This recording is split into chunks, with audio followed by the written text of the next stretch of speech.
Welcome to Home Care Business Insights, your go-to resource for exploring the many aspects of running a successful home care business.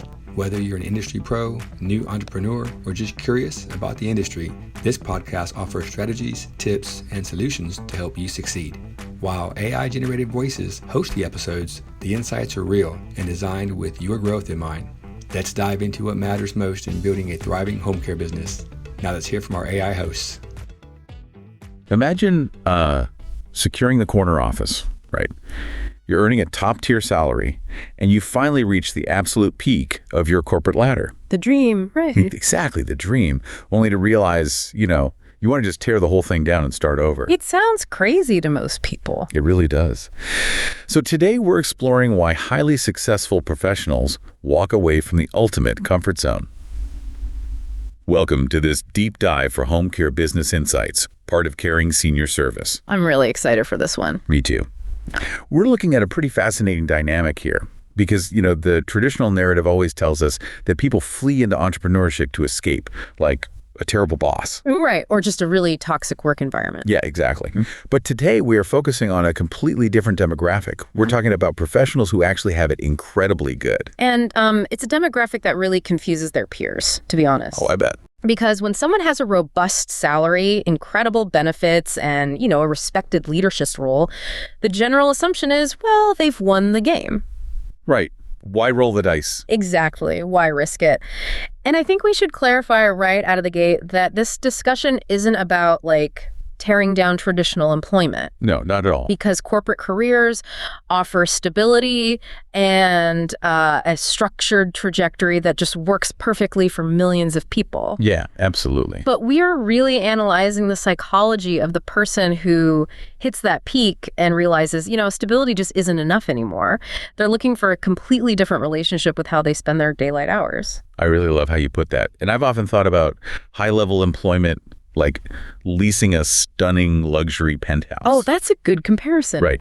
Because it's undeniably comfortable. The amenities are fantastic. You've got a great view. And if the refrigerator breaks, you just call maintenance. Someone else deals with the headache. Exactly.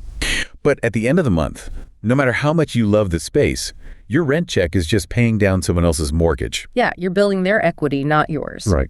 And so the alternative, right, is buying the fixer-upper house. You have to put down your own sweat equity. Which is not always glamorous. No, it's not. When the plumbing backs up on a holiday weekend, you are the one holding the wrench. True. But the fundamental shift is that every repair, every structural upgrade, and, every drop of sweat compounds into an asset that actually belongs to your family. Okay, so let's unpack the daily reality of that shift. Let's do it. Because I want to know how the actual day-to-day effort changes when you transition from building someone else's enterprise value to your own. It's a huge difference. But let me play devil's advocate for a second. Yeah. Let's say you're a VP at a mid-sized logistics firm and you're working 60 hours a week. Okay. You transition to owning a home care business and, you're still working 60 hours a week. Probably more sometimes. Right. So in the moment, on a rainy Tuesday when you're just overwhelmed with emails, isn't exhaustion just exhaustion? Does it really feel that different? I would strongly challenge the idea that all exhaustion is created equal. Really? How so? Well, we have to separate physical fatigue from psychological depletion. Oh, that's interesting. Right, because in a highly structured corporate environment, chronic hard work frequently leads to burnout. And why? Because you are pouring your finite energy into a vessel you do not control. You're just feeding the machine. Exactly. You are working to satisfy the quarterly demands of distant shareholders. But the psychological reward completely changes the texture of the work when you transition to ownership. Okay, make that real for me. Sure. When you are the owner, that 60-hour win isn't just about maintaining the status quo or, hitting some KPI just to get a good annual review. Right. You are laying the literal bricks for a legacy asset. You're building your house. Okay, I see the distinction in theory, but let me push on the financial reality of that. Go for it. So, in a high-level corporate role, let's say I'm a senior sales director. If I land a $10 million account, I get a massive commission check. Yep, a nice big bonus. Right, and that hits my bank account immediately. That feels pretty tangible and very rewarding. How does business ownership actually beat that immediate financial payout? That's a really common question. But you have to realize a commission check is a transactional reward. Meaning what exactly? Meaning you performed an action and you received a one-time slice of the pie. Okay, yeah. The mechanics of ownership function on a completely different axis, which is structural growth. Structural growth. Right. Let's look at what happens when you close a significant referral partnership as the owner of a home care agency. Okay. Say you build a strong relationship with a major local hospital's discharge planning department. Which is a huge win. A massive win. But you aren't just generating revenue for that single month, you are actually increasing the baseline recurring revenue of your entire company. Oh, I see. And, business valuations are typically based on multiples of your earnings. Right, the multiplier effect. Exactly.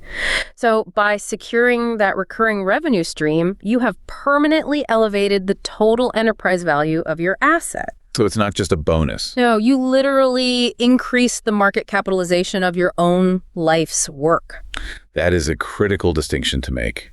Because, a bonus is just income, but increasing enterprise value, that is true wealth creation. It's building equity instead of just hunting for the next paycheck. Right. And I think this brings us to the actual environment you work in every day. The culture. Yeah. We always talk about the corporate ceiling in terms of salary or title, but there's a cultural ceiling too, isn't there? Oh, absolutely. Even as a top executive, you're ultimately executing a vision that originated way above you. You're just following orders, essentially. Yeah. You're handed the overarching strategy. You are given strict departmental budgets, the org structure, the hiring constraints, it's all dictated to you. Right. You might be a phenomenal leader, but you are managing a culture that was designed in a boardroom you might not even have access to. It's like you're an actor in a play. You might be the star, but you're still reading someone else's script. Exactly. Or, an architect forced to build with someone else's blueprints. Right. And you often have to make compromises that violate your own leadership principles. Give me an example of that. Well, imagine being forced to execute a 10% reduction in force across your department. Oh, brutal. Right. Just because the parent company missed its global earnings target, even though your specific team was highly profitable. That happens all the time. It does. And you have to look your top performers in the eye and let them go. That's awful. In those moments, the lack of ultimate control becomes painfully clear, but business ownership flips that dynamic entirely. So as the owner, you get to be the director of the play. You dictate the culture from the ground up. If you firmly believe that the key to delivering exceptional home care is, say, fiercely supporting and recognizing your caregivers, you build a financial model that prioritizes their compensation and training. Because it's your call. Exactly. If you want to offer your administrative staff a specific type of work-life flexibility, you just implement it. No red tape. Right. You aren't asking a human resources committee for permission to be the kind of leader you want to be. Which sounds incredibly empowering. But let's be honest, it also sounds kind of terrifying. Oh, it is. Because when you're the director and the play bombs, there is nobody else to blame. You can't just write a memo deflecting responsibility to another department. And that accountability is the absolute heaviest burden of entrepreneurship. Yeah. It's really why it isn't for everyone, because when you remove the corporate safety net, you also remove the ability to hide. True. The feedback loop in business ownership is ruthlessly direct. Tell me more about that feedback loop. How does it compare to the corporate experience? Well, in a massive corporation, the distance between your individual effort and the final market result is often vast. What do you mean? Like, you might conceptualize this brilliant new client service initiative, but by the time it passes through 6 different committees... Oh, and legal gets a hold of it. Right. Legal alters it, and it finally gets rolled out globally. The impact is so diluted that you can barely recognize your original idea. Or it just gets killed completely. Exactly. Or worse, the project gets shelved entirely after months of work because of a sudden shift in corporate strategy. So you essentially throw your effort into a black hole and just hope a result pops out 6 months later. Yes. But with business ownership, the connection between effort and result is visceral. It is immediate. How does that look in home care? Let's apply this to the daily operations of a franchise. If you notice a bottleneck in how quickly you can match a new client with a caregiver, you can change the intake process that very afternoon. Wow, that fast. Yes. Or if you decide to spend your mornings actively networking with local social workers and rehabilitation centers, you will watch your referral numbers climb in real time. So it's a direct correlation. You pull the lever and you watch the machine respond. I mean, that level of agility has to be intoxicating for someone who has spent a decade navigating corporate bureaucracy. It really is. We're going to take a quick commercial break, but when we come back, we're going to talk about how this shortened feedback loop changes the way you experience actual success. Sounds great. If you're a healthcare professional who's been thinking about what's next in your career, here's something we've learned. Healthcare professionals often make exceptional franchise owners. Why? Because you've already developed the skills that matter most. You know how to lead under pressure, you solve problems every day, and you've built your career around helping people. What you may not have yet is a business model that lets you put those strengths to work for something you own. That's where franchising comes in. Instead of starting from scratch, you're stepping into a proven system with the training, support, and guidance to help you build a successful business. For many healthcare professionals, it isn't about leaving healthcare behind. It's about staying in an industry they love while gaining more control over their future. If you've ever wondered whether business ownership could be the right next step, book a quick call with us at caringfranchise.com. We'd love to have a conversation. No pressure, just an opportunity to explore your options and see if franchising is the right fit for you. So before the break, we were talking about pulling the lever and watching the machine respond. The immediate feedback loop, right? Exactly. But let's ground this in the reality of the specific industry we're talking about today. Home care. Right. Because if you are going to take on all this responsibility and carry the weight of this direct feedback loop, the underlying product or service has to actually matter to you. Yeah, you have to care about it. Because I don't think you get that same level of deep psychological fulfillment if you're dedicating your life to, like, selling wholesale ball bearings. No offense to the ball bearing industry, but yeah, you're absolutely right. Right. And this is where the home care industry offers a truly unique convergence of financial opportunity and human impact. The purpose side of it. Yes. This is where the concept of purpose enters the equation in a very tangible way. Because in a lot of industries, profit and social good are treated as like separate initiatives. Yeah, you have your core business over here and your charity work over there. Exactly. But in home care, they are inextricably linked. It's like dropping a pebble in a pond, right? Oh. The ripple effect is massive. That's a beautiful way to look at it. You are literally building community infrastructure. You're creating a local safety net. Exactly.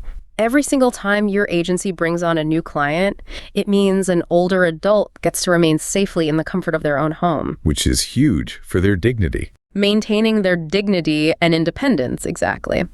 And simultaneously, every time you hire a new caregiver to serve that client, you are creating meaningful, essential employment in your community. So it's double impact.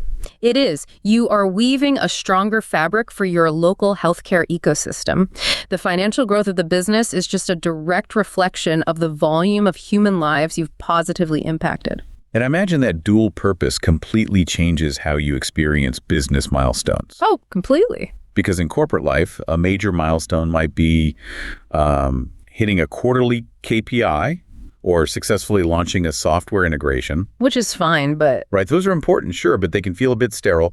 What does a milestone actually feel like for a home care franchise owner? The emotional weight is entirely different because, you laid the foundation for that moment to exist. It's personal. Very personal. A true milestone in this industry is receiving a handwritten letter from a family thanking your team for giving them their mother back in her final months. Just because your caregivers relieved them of the medical stress so they could just be a family again. That gives me chills. Or it's celebrating a caregiver who has been with your agency for 5 years, knowing that your business provided the livelihood that helped them buy their first house. That is deeply personal. It's profound. And even the quiet moments hold weight. Like what? Like driving down the street and seeing your company vehicle in traffic, or being at a community event and hearing a local doctor recommend your agency to someone else. Oh, that must be surreal. It is. You realize that this entire entity, this literal force for good in your town, exists because you decided to take the leap.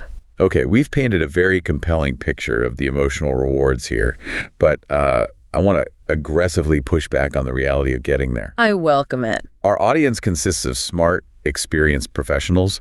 They know that building an asset from the ground up is grueling. It is not easy. No. And people constantly cite freedom as their primary reason for wanting to start a business. Right. But if you talk to a first-year business owner, they are working 70 hours a week. They are stressed about making payroll, and they're fielding calls about staffing issues on a Saturday morning. The 3 a.m. phone calls, yeah. Exactly. Where is the freedom in that? Eh. It sounds like they just traded a demanding boss for a completely all-consuming lifestyle. That is the great paradox of entrepreneurial freedom. It is one of the most misunderstood concepts in business. How so? Because the definition of freedom in this context desperately needs an update. People often confuse freedom with leisure. Like sitting on a beach, sipping a margarita. Right. They picture the absence of obligations while passive income just rolls in. That is a marketing myth. So what is the actual freedom they are buying with all that stress?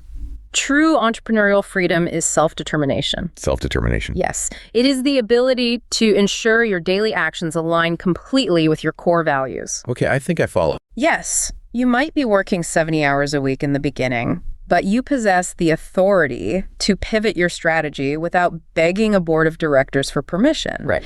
You dictate the quality of the service. You decide who you hire and who you fire.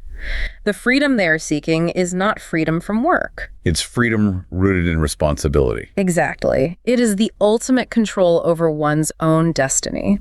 So you're choosing your own hard rather than having someone else's hard assigned to you. That is an excellent way to frame it. The stress of building your own legacy feels fundamentally different than the stress of managing someone else's crisis. But, if we acknowledge that the burden is immense, how does an aspiring owner lighten that load without giving up the autonomy we just spent the last 10 minutes praising? That's the million-dollar question. Right, because many of the people listening, they have managed large divisions and hundreds of employees. They have the chops. They do. They have the leadership capacity, but they might not want to spend the next 2 years figuring out how to build a business from absolute scratch. And this brings us to the psychology of the franchise model, which is highly relevant for experienced leaders. Okay, let's get into that. Because a seasoned executive understands the concept of opportunity cost better than anyone. Yeah, time is money. Exactly. If you start a completely independent home care agency, you spend your first 2 to 3 years basically bogged down in invention. Reinventing the wheel. Yes, you are writing employee manuals from scratch. You are trying to piece together a compliant tech stack. You're navigating complex state licensing regulations through painful trial and error. It's like having to invent a recipe, grow all the ingredients yourself, and build the oven before you can even bake a cake. That is a perfect analogy. Right. Whereas franchising, on the other hand, gives you the proven recipe, a fully stocked kitchen, and a team of master chefs on speed dial. But you still get the satisfaction of baking the cake and owning the bakery. Exactly. And that hits the nail on the head. When you join an established franchise network like Caring Senior Service, you are acquiring an enterprise-grade operating system. Day one, you step in with proprietary scheduling and billing technology. You have proven compliance frameworks for a highly regulated healthcare environment. Which is critical in home care. Absolutely critical. And you have established marketing infrastructure and national brand equity. But wait, let me pause you there. If I'm adopting someone else's operating system, am I still the architect of my own culture? Yes, absolutely. Because doesn't adopting a franchise model defeat the purpose of escaping the corporate structure? Like, am I just trading a corporate CEO for a franchisor? That is a great question, but no. You are trading a hierarchy for a partnership. A partnership. Okay, this is a crucial distinction. The franchise provides the structural engineering, the systems that ensure the building doesn't collapse. Right. But you are still the one designing the interior. You are managing the day-to-day culture. You are the one interviewing and hiring the local team. You're running the show. You are. You are the one out in your specific community, shaking hands with hospital administrators and building real trust. So you aren't spending your evenings researching, like, payroll compliance laws, which frees up your mental bandwidth to actually lead your team. Exactly. Because a strong executive knows that true leadership isn't found in writing the standard operating procedure manual. Right. It's found in how you inspire the people who are executing those procedures. Franchising removes the administrative friction of invention. It lets you skip the boring part. It really does. It allows high achievers to focus almost exclusively on revenue-generating activities and high-level team leadership. Plus, you gain immediate access to a network of fellow franchise owners. Oh, that peer network seems like a massive advantage. It's invaluable. Because solo entrepreneurship is notoriously isolating, right? Right. In a corporate job, you have peers to bounce ideas off of. You can just walk down the hall. Exactly. But when you start your own independent business, you are entirely on an island. But in a franchise system, you have dozens, sometimes hundreds of peers running the exact same business model in different markets. If you hit a wall. If you are struggling with a specific recruiting challenge, you can just call an owner 3 states away who solved that exact problem last month. Wow. You step into ownership with a built-in brain trust. For a capable leader, it really is the most efficient path to translating their existing skills into a wealth-generating asset. We have covered a tremendous amount of ground today. We really have. We started by examining why highly successful, well-compensated people willingly walk away from comfortable corporate jobs. Yep. And it really boils down to the fundamental difference between earning an income and building equity, both financial equity and, cultural equity. It is about taking all that accumulated expertise, all that leadership capability, and redirecting it into an asset you truly own. Yeah. And specifically within the home care industry, it is about aligning that intense effort with a mission that creates a tangible, desperate necessity for your community. It's the realization that you don't have to choose between building wealth and doing good. They can literally be the exact same mechanism. Absolutely. Well, before we wrap up this deep dive, I want to leave you with something to consider, a shift in how we usually calculate risk. I like this. We spend a massive amount of time analyzing the risk of leaving a great job to start a business, right? We obsess over the potential financial stakes, the stress of the unknown, the long hours required in those early years. Everyone focuses on what could go wrong. Exactly. But rarely do we measure the risk of staying.